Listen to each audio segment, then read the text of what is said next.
Dans le cadre du projet Enseignement et encadrement à distance, le groupe scolaire Taïba Elite déploie tous ses efforts et met en place tous les moyens nécessaires pour réussir cette nouvelle méthode de travail. Un grand merci donc à toute l'équipe pédagogique, au staff administratif et à nos chers apprenants et leurs parents pour leur compréhension, leur engagement et surtout leur implication.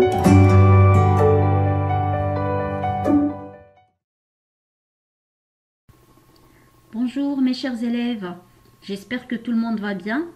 Alors la séance précédente de grammaire, alors on a fait la phrase interrogative et la phrase déclarative.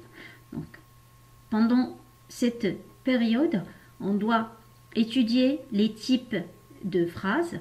Alors on sait déjà qu'il y a 4 types de phrases. On a déjà vu la phrase déclarative, la phrase interrogative. Alors, la phrase déclarative, on a dit qu'il sert à donner des informations ou bien opinions. Et c'est une phrase qui commence avec une majuscule, se termine avec un point. Il peut être à la forme affirmative s'il dit oui, ou bien à la forme négative s'il dit non. Voilà. Alors, pour la phrase interrogative, c'est une phrase qui sert à poser une question. Il commence toujours avec une majuscule, se termine avec un point d'interrogation. Et on a vu qu'il y a 3 façons pour écrire une phrase interrogative. Donc, la première, c'est l'intonation. Ça veut dire je laisse la phrase comme il est et je change seulement le son, l'intonation, comment je vais prononcer la question. La deuxième, c'est l'inversion de sujet. Donc, j'inverse le sujet avec le verbe.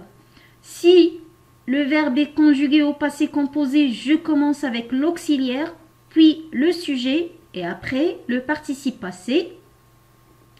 Ou bien, j'introduis le mot ou l'expression interrogative qui est est-ce que. Donc là, il y a 3 façons pour écrire la phrase interrogative. C'est ce qu'on a fait dans la séance précédente. Aujourd'hui, c'est le 3e type de phrase. C'est la phrase impérative. L'objectif de notre leçon, c'est qu'on doit savoir, reconnaître et utiliser la phrase impérative. Pour cela, on va observer les exemples ou la partie je découvre. Le premier exemple, laissez-le partir. Laissez-le partir. Le deuxième, ne mangez pas trop de sucreries. Ne mangez pas trop de sucreries. Troisième, écoute bien le professeur. Écoute bien le professeur. Voilà. Donc, devant nous, il y a 3 exemples. Alors, on va regarder chaque exemple. Alors, si j'observe, laissez-le partir. Donc, ici, la phrase commence avec une majuscule, se termine par un point d'exclamation. Un point d'exclamation. D'accord ? Aussi, quand je lis la phrase, laissez-le partir. Alors, laisser, c'est le verbe. Mais le sujet, donc là, je ne vois pas de sujet. La 3e chose que j'observe aussi, c'est que dans cette phrase, je donne un ordre. Je donne un ordre. Laissez-le partir.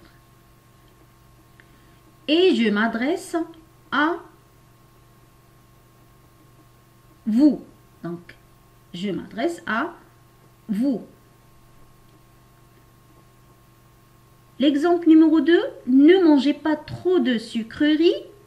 Alors là, c'est une interdiction. Il ne faut pas manger les sucreries. Ne mangez pas trop de sucreries. Commence toujours par une majuscule, mais se termine ici par un point. Aussi, je m'adresse à vous et le sujet est absent dans la phrase. Donc, je ne le vois pas. la phrase numéro 2, écoute bien le professeur. Écoute bien le professeur. Donc, cette phrase aussi, donc il n'y a pas de sujet, commence par majuscule, se termine par un point. Mais ici, je donne seulement un conseil. Je donne un conseil.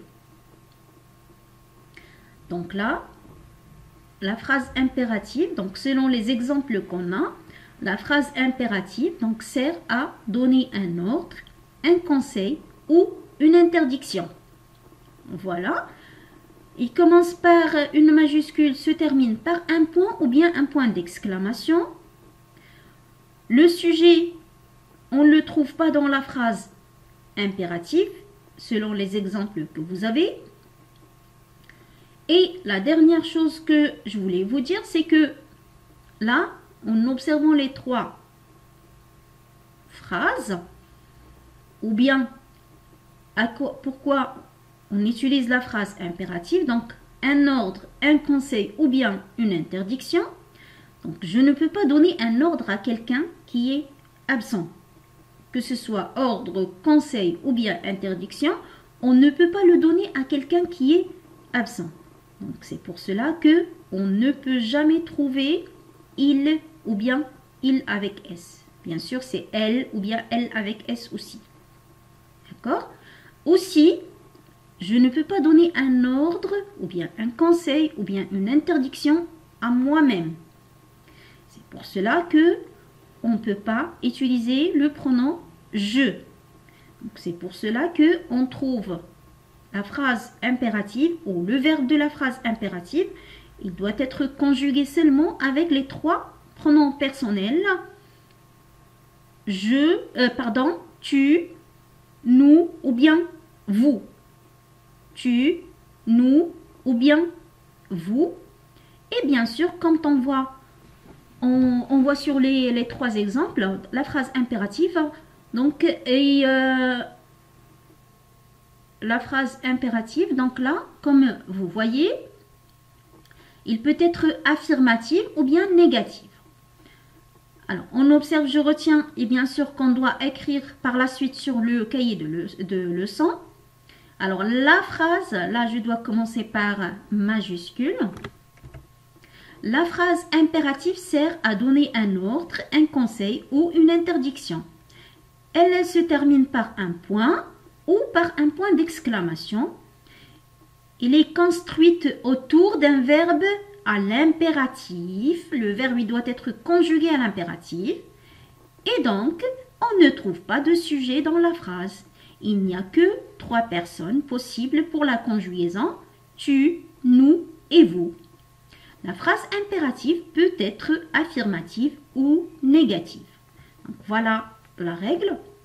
Et pour savoir est-ce qu'on a compris ou pas, alors je vous ai donné quelques phrases ici. Alors on va souligner seulement les phrases impératives. Donc vous, sur votre cahier de travail à domicile, vous allez écrire les 5 phrases et vous soulignez seulement les phrases impératives. Ne te penche pas à la fenêtre. Écoutez bien la consigne. Nous apprenons l'anglais. C'est une question curieuse. Avant d'aller au soleil, donc là il y a juste virgule. Pardon. Voilà. Mais une casquette. Donc là, on observe ces phrases-là. On cherche seulement les phrases impératives et on les souligne. Comme ça, on a terminé notre leçon. Je vous souhaite une très belle journée. À très bientôt.